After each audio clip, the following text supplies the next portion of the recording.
हद हो गई है। अब ये अफवाह कौन फैला रहा है कि स्कूटी के साइलेंसर पे अपनी अपनी पत्नी का नाम लिखने से स्कूटी से बुलेट की आवाज़ आने लगती है। सभी शादीशुदा आदमियों को कम बजट में बुलेट बाइक की फील लेने के लिए जनहित में जारी। एक बस स्टॉप पर एक लड़का अचानक खूबसूरत लड़की देख के शायर बन गया। लब चे तेरे गीत मेरे कचल कोई सुना डालू क्या, लो कलयुग की लड़की का जवाब पाया। हाथ मेरे गाल तेरे कान के नीचे एक बच्चा डालू क्या, तो लड़कों अब सोच समझ के शायरी बनाते जाओ क्योंकि ये कलयुग की लड़कियां है। पति बोला, सजनी अपनी जुल्फों को जरा सवार भी लिया करो। पत्नी शर्माते हुए, आप भी ना, अब खाना खाते समय तारीफ ना किया करो। पति, माँ कसम अगर अगली बार खाने में बाल आ गया तो सजनी से कचनी बना दूंगा। ये आगे की लाइन पति ने अपने मन में बोली। क्या आपको लगता है अगर पति ऐसा सच में कह देता तो क्या उसे खाना नसीब होता? ये कमेंट करके बताना दोस्तों। कुछ लोगों की उम्र तो इतनी ज़्यादा होती है कि मानो उनकी पत्नी ने करवा चौथ का व्रत नहीं बल्कि धड़ाधड़ अनशन रखे थे। अब एमडीएच मसाले वाले ताऊ को ही देख लो। कुछ दिनों तक गर्लफ्रेंड के खर्चे उठाने के बाद हर एक बॉयफ्रेंड के अल्फाज कैसे बदलते हैं, जरा गौर कीजिए। ताजमहल क्या चीज है, इससे अच्छी इमारत बनवाऊंगा। मुमताज तो मरकर दफन हुई थी, अब तो मैं तुझे जिंदा दफनाऊंगा। जो लोग हमेशा ऑफिस में ओवर टाइम करते हैं, क्या वो सबसे मेहनती होते हैं? अरे नहीं भाई, वो अपने पत्नी से तंग है इसलिए ऑफिस में चुपचाप अपने काम के संग है। हाय, ये पतियों की पीड़ा काहे नहीं खत्म होती। अगर आप जिंदगी से बहुत ज़्यादा परेशान हो तो एक लंबी सी रस्सी लो और उसे पेड़ पे बांध दो। ना ना ना, खुदकुशी नहीं करनी भाई, उसका झूला बनाओ और आराम से झूलो। जिंदगी के पंगे तो ऐसे ही चलते रहेंगे यार। और जब तक हमारे ये निकम्मे दोस्त लोग जिंदा है तो फिर हम तो उनसे बेहतर जी रहे हैं। बाकी आगे आप समझदार है, इसलिए मज़े से जियो दोस्तों। गोलगप्पे खाने के बाद अगर सूखी पापड़ी ना मिले तो ऐसा लगता है दोस्तों जैसे हमारे पुरखों की सारी प्रॉपर्टी हाथ से निकल गई हो। भारतीय पत्नियों से पतियों को क्यों ना उलझना चाहिए, उसके कुछ उदाहरण देखिए। पति, आज सब्जी में नमक थोड़ा ज़्यादा लग रहा है। पत्नी, नमक ठीक है, वो सब्जी कम पड़ गई ना, आपको बोला था सब्जी ज़्यादा लाया करो। पति, आलू के पराठों में आलू तो नजर नहीं आ रहे हैं, क्यों? पत्नी, चुपचाप खा लो, कभी कश्मीरी पुलाव में क्या कश्मीर नजर आता है? पति बोला, 4 दिनों से लगातार करेला खा रहा हूँ, अब 2 महीने नहीं खाऊंगा। पत्नी, अच्छा यही बात शराब के लिए क्यों नहीं बोलते हो? बेचारा पति चुपचाप खाते हुए, ठीक है कल भी करेला ही बनाना। पति दूध पीकर बोला, छी छी ये कैसा दूध है? पत्नी, वो केसर खत्म हो गया था तो मैंने आपके जेब से विमल पान मसाला निकाला और दूध में डाल दिया। पति, ऐसा क्यों किया? पत्नी, अरे आपको नहीं पता क्योंकि इसके दाने दाने में है केसर का दम।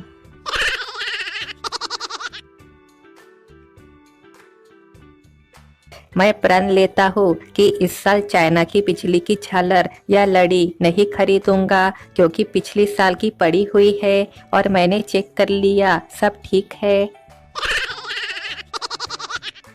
2 रुपए की तालियां उन लड़कों के लिए जो अपने ही दोस्त की गर्लफ्रेंड को पटा के सोचते हैं कि मुझे सच्चा प्यार मिल गया है। बिना पानी की होली और बिना पटाखों की दिवाली मनाओ, ऐसा बोलने वालों को बिना सेठ की साइकिल पर बैठा देना चाहिए।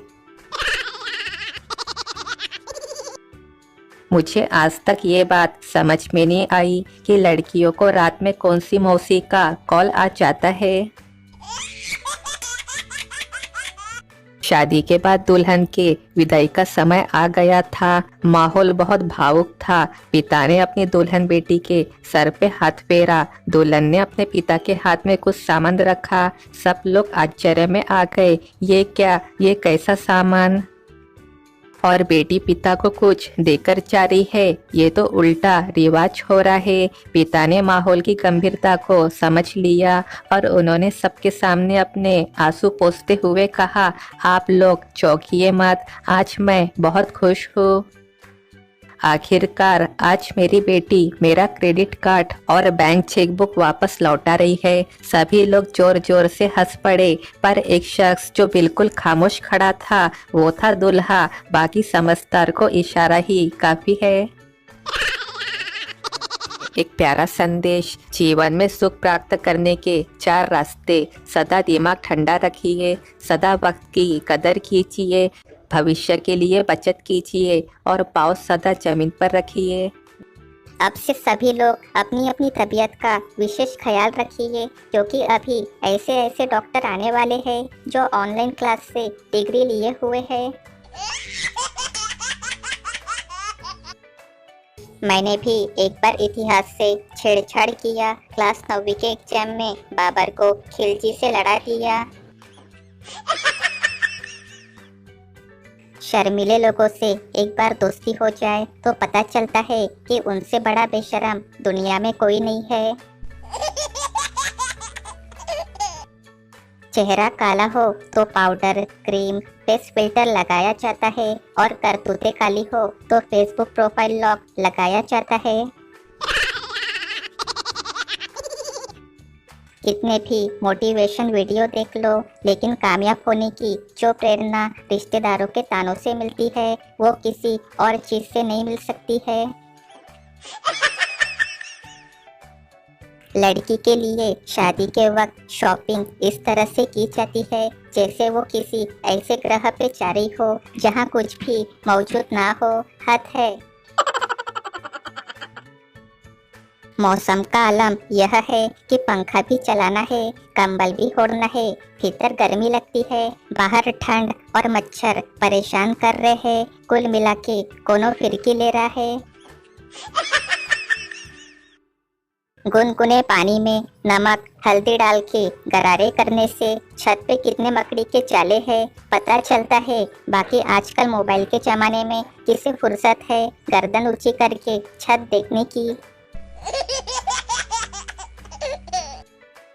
बहादुर सिंह नाम का एक आदमी 6 वर्ष से एक सर्कस में शेरों को ट्रेनिंग दे रहा था। एक दिन सुबह नाश्ता करते समय किसी बात को लेके पत्नी से बहस हो गई। बहादुर सिंह को गुस्सा आ गया और वह नाश्ता छोड़ के ही सर्कस चले गया। पत्नी गुस्से में आग बबूला हो गई।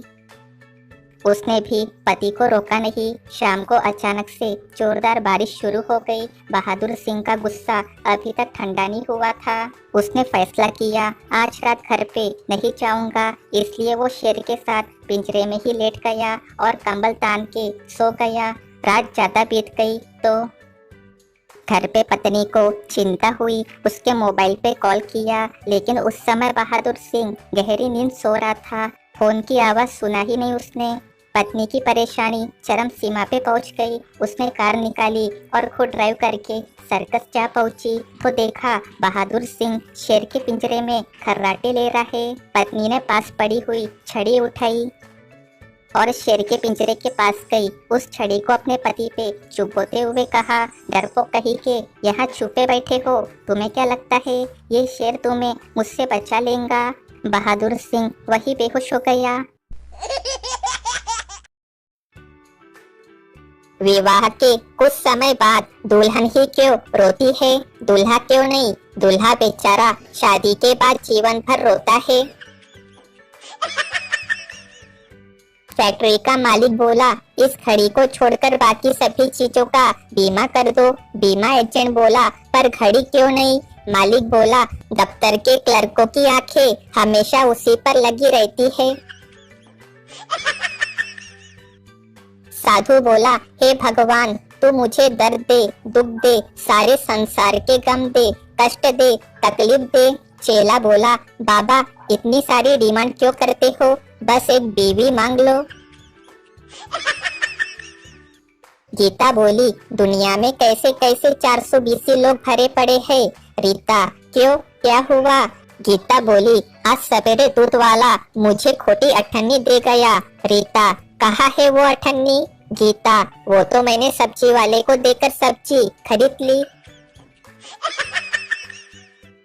भारतीय पत्नियों की तबीयत ज्यादातर इस बात पर निर्भर करती है कि आने वाला मेहमान मायके से आ रहा है कि ससुराल से। दुनिया में सबसे ज्यादा प्रेम विवाह भारत में होते हैं, वो बात अलग है। प्रेम किसी और से, विवाह किसी और से। पहले हर सफल आदमी के पीछे एक औरत का हाथ होता था, लेकिन अब पहले आदमी को सफल होना पड़ता है, तब जाके औरत आती है। क्योंकि आजकल औरतें शादी आदमी से नहीं बल्कि आदमी की अच्छी नौकरी, बंगला, अच्छा बैंक बैलेंस से करती है।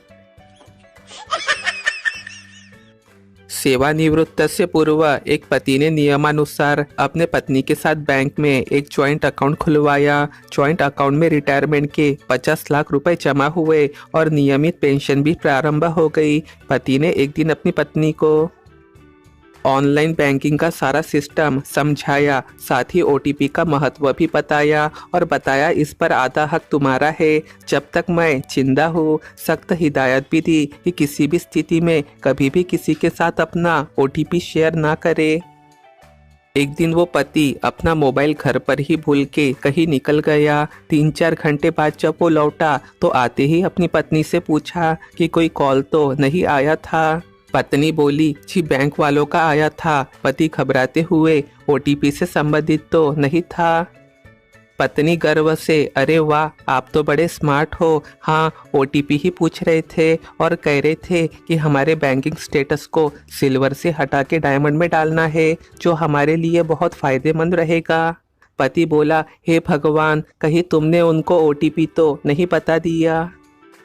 पत्नी बोली, अरे वाह, जब बैंक वाले खुद पूछ रहे थे तो क्यों न बताती। पति का सिर चकराया और वो धम से सोफे पे बैठ गया। हड़बड़ाया सा वो मोबाइल हाथ में लेके बैंक अकाउंट चेक करने लगा और साथ ही बड़बड़ाया, अरे कम दिमाग बुद्धू औरत। गए अपने सारे लाखों रुपए, आज गए। लॉगिन के बाद चेक करने पे पति जी सुखद आश्चर्य से भर उठे, क्योंकि उसका अकाउंट सही सलामत था और साथ ही बैंक ने आज ब्याज की रकम भी जोड़ दी हुई थी। फिर पति ने पत्नी से पूछा, मोबाइल पर क्या तुमने सही ओटीपी बताया था? पत्नी, हाँ जी, बिल्कुल सही बताया था। बैंक वाले बार बार मुझसे कह रहे थे कि फिर से चेक करके बताओ, लेकिन मैंने कहा कि चेक करके ही बताया है। फिर पता नहीं क्या हुआ, फोन पर बोलने वाला मुझ पर चिल्लाने लगा और गालियां बकने लगा, तो मैंने भी गुस्से में आकर फोन काट दिया। पति, क्या था ओटीपी? पत्नी बोली, ओटीपी तो 6246 आया था, लेकिन अपना जॉइंट अकाउंट है तो मैंने मेरा आधा ओटीपी यानी 3123 ही उन्हें बताया था। जय हो नारी शक्ति।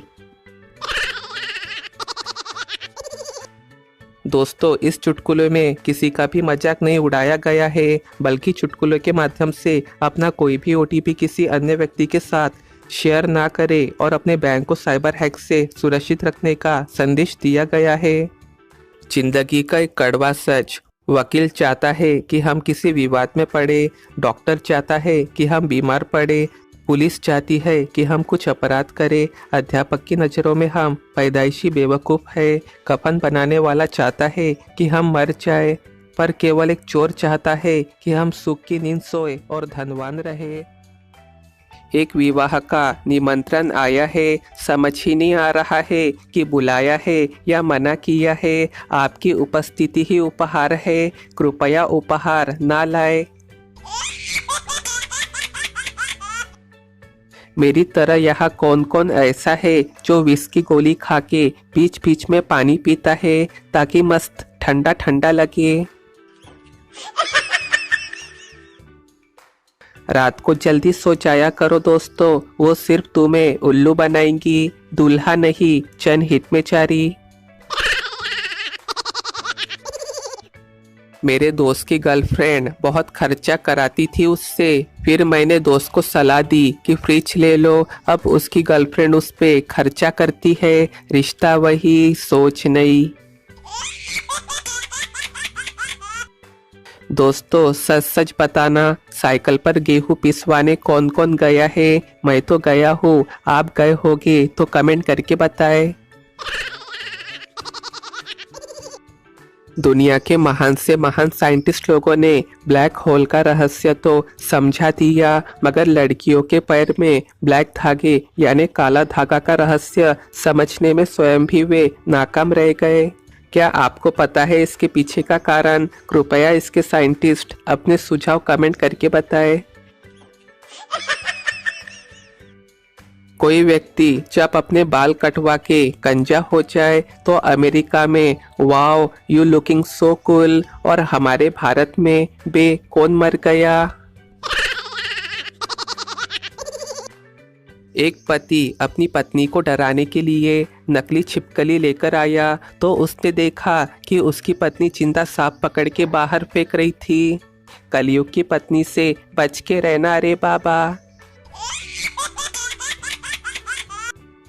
एयर होस्टेस बोली, गुड इवनिंग सर, आपको इस फ्लाइट में बिल्कुल घर जैसा माहौल मिलेगा। शादीशुदा आदमी पैसेंजर घबरा के बोला, क्या? पर मैं यहाँ झाड़ू पोछा बिल्कुल भी नहीं करूँगा। उसके बाद एयर होस्टेस ने उसे एक जोर का चमट लगाया।